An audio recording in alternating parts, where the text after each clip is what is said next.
So welcome to the Hubfest Live Show, where you can get ideas to help grow your eco-conscious business. And today I am joined by Maxim Gelmann of Stroodles, and we call him Mr. Stroodles. Yes, that's my second name. I'll change my passport eventually. Well, really fantastic to have you on the show. Thanks for having me. Thank you. Yeah. So today we're talking about, obviously, what you do at Stroodles and the power of a million eco people. So Stroodles sell 100% biodegradable pasta straws, but they also run a lot of sustainability initiatives alongside this. For example, one of them is educating kids about plastic pollution, and there's a number of other initiatives and projects. But Mr. Stroodles also has a vision of the power of millions of people doing sustainability imperfectly through small, easy, actionable things that are both fun and uncompromising to anyone's lifestyle. So can you tell us, Maxim, briefly about your route to market with Stroodles? Because I hear you first went on Dragon's Den last year. Yeah, no, exactly. Yeah, thank you. Yeah, so basically, yeah, I mean, I started just on my own. I mean, the usual. I mean, we sell to businesses as well as retail. So I mean, just basically figuring it out, like slowly getting freelancers involved to obviously help me with the marketing, with the website, and then I went on Dragon's Den. It was aired August last year. I think they've replayed it 5-6 times since then. So then you get the email, because obviously they don't write, oh, it's a replay, so you get emails, I've just seen you on Dragon's Den globally. So that was obviously great exposure, it went that far that which was really weird. I wasn't expecting it, people even stopping me on the street, I mean, obviously on trade shows we then put the Dragon's Den sign, then it's more, I mean, I get it then, but then people recognizing me on the street, I guess it's the glasses. So we did that. That was a great experience, obviously, got us a lot of exposure, especially in the UK. And then we also went viral. Independently of Dragon's Den, we went viral kind of over the internet. Because basically we got published on BBC Good Food, Unilad, Lad Bible, Food and Wine. So basically any country from here through Gibraltar, Chile, all national publications. So we got very, very lucky with that coverage. That basically came, it was a result of social posts and us being persistent with our messaging, being fun and happy, because I guess you can't really plan it. And basically suddenly I woke up to an alert from Unilad and I'm like, that's weird, what happened, kind of thing. And then it's a domino effect from there. So our first big coverage was BBC Good Food. And then you get the written publications talking about you. And then Unilad kind of took us to the next level. So once they publish, it's domino effect from there. So then all those other big websites kind of pick it up, because I guess they don't want to feel left out. And then, so I mean, that was amazing. And I think that gave us that awareness, and obviously what I love, it helped us get the message out, because basically we created that industry and created that awareness for easy, small, sustainable changes. So yeah, and then basically since then I've done a crowdfunding campaign, January this year we finished it on Crowdcube from 540 investors. So again, that's where we then got the finances to keep going, as well as then obviously again awareness to lots of people.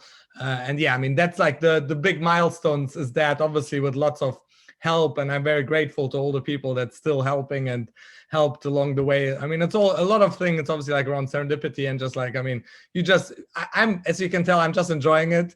I'm yesterday I saw an interview with Elon Musk, someone asked him why did you design your car to be dancing and ballet? He's I'm just having fun, why not? So I'm fantastic. What I'm doing as well. Yeah, that's brilliant. And I know as well, you've got something that you're really passionate about, that you spoke about at the Climate Reality Conference, which is about embracing people power. Correct. And, sort of getting everyone to do something rather than nothing. Yes. So what made you sort of come up with that? Well, it's basically, again, I'm not born an eco warrior, and in that sense, and so it's about and 99.9% of people, just obviously everyone's aware of the plastic problem. So however, at the same time, when they hear it, it seems huge, and it seems you as an individual, you can't do anything, or if you feel you can do anything, like the next stereotype is directly, oh, it's a compromise, i.e. it's either I have to pay lots of money to buy something sustainable, or I have to change my life.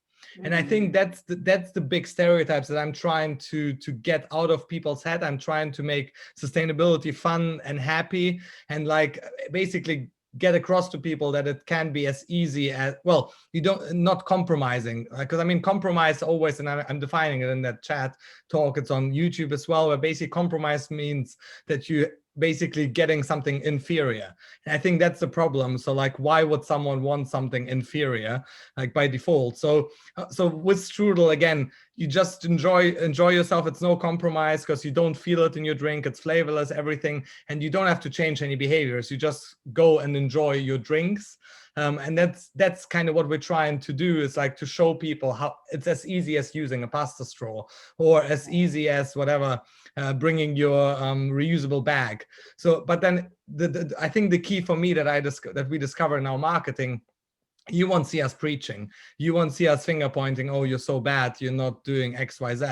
Like, all our marketing is fun, happy. We have turtles, kind of like telling people off, and like, so basically it's like funny memes, it's happy, fun content, because I'm a big believer that, like, again, no one wants to be preached to, but like through fun, through happiness, people get that realization themselves, and that's what we want. Again, if you find the strudel in your drink in a bar, like, you're going to be asking yourself, oh, why is that? It's a talking point, it's going to make you smile, it's going to make you happy, and then we become a gateway for change. Because suddenly we've inspired someone how easy it is. So maybe hopefully next time they're in the buying vegetables, they'll buy the cucumber without plastic wrap. So that's like, I believe it is possible. And like, again, that's where the impact comes from. A lot, like, it's that ripple effect. I mean, as cliche as it sounds, but that's that ripple effect of a lot of people doing a few small things. Because again, yes, cars are, I mean, again, that's a very extreme example, but I mean, yes, cars are bad, but we're never going to get everyone to use electric cars and so on. So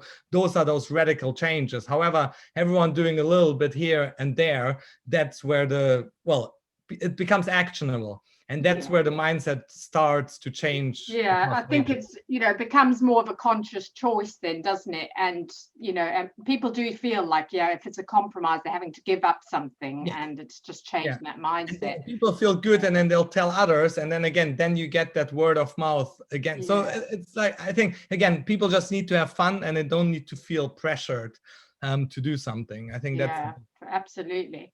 And I mean, that kind of covers the next question that we said, like, when you're told one people can't make a difference. I mean, I think you've probably covered that, that people, you can make a difference, and it's about sort of starting small and just doing lots of different changes, one at a time. That it's possible, because I think the media, and like every time you get, like, even though you see things like popping up on your Instagram, on your Facebook, it's all those radical changes. And I talk about that, and as well, like, so I mean, no one wants to do that radical change. I mean, like, again, sorry, there is like obviously like that small percentage, but like they're doing it. But then again, like the big impact, I mean, comes from all the billions of people in the world doing just their bit. So I think it's also a little bit, we're influenced by the media, because people get sick of seeing in some form all those radical changes, because they're not applicable. Where someone sees something small, I mean, we're just releasing small things you can do this Christmas. I'm doing it like wearing a stupid yellow Santa outfit, standing in Covent Garden, and giving people very actionable tips, like that doesn't cost money. You're buying something anyway, so just like watch what you're buying, kind of thing, or bring your tote back. So it's nothing crazy, nothing that you have to change. Yeah, it's easy steps and affordable for people as well, isn't it? But communicated in a fun manner. I think that's what matters, because I mean, there's obviously all those great documentaries, and I mean, like, and they're doing great work, but it's all communicated very seriously, very kind of like finger pointing, kind of Uncle Sam American style, kind of like you like you need to do something. I think it's that's the problem, because it needs to be done more subtle and more fun. Yeah, I think so. I think I love that idea of that. It's sort of the education aspect and making it fun, and then you're getting to the young people as well, because it can feel really overwhelming, and you can feel sort of quite grief stricken by everything that's going on. So I love the way that you're doing that, and definitely I'd definitely share some Basically, more. I'm just having fun. Yeah, excellent. And do you have any other pasta plans that you can reveal?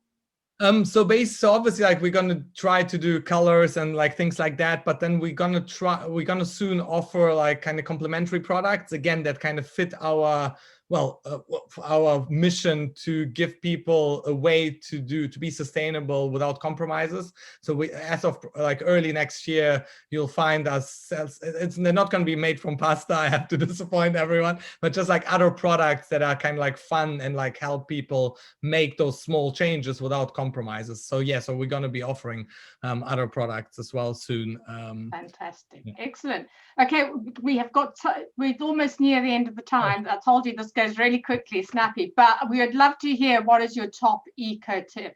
Yeah, I think probably, again, very easy to mention every time, because especially now everyone's getting all those packages from Amazon and whatnot. So it's just like upcycling that. So do not throw it in the bin, even if you get plastic packaging, as bad as it is in that sense. But at least, again, you package something, I don't know, even use it if you have a leak somewhere, just use it. But it's just about that, like upcycling it. Again, it's a very easy thing to do. And like everyone's going to wrap Christmas presents now and like use it as a filler, like things like that. I think that's, for me, it's a very actionable. We do it ourselves. So sometimes if you get strudels, you might find some like packaging we've received. So yeah, that's an easy one to do.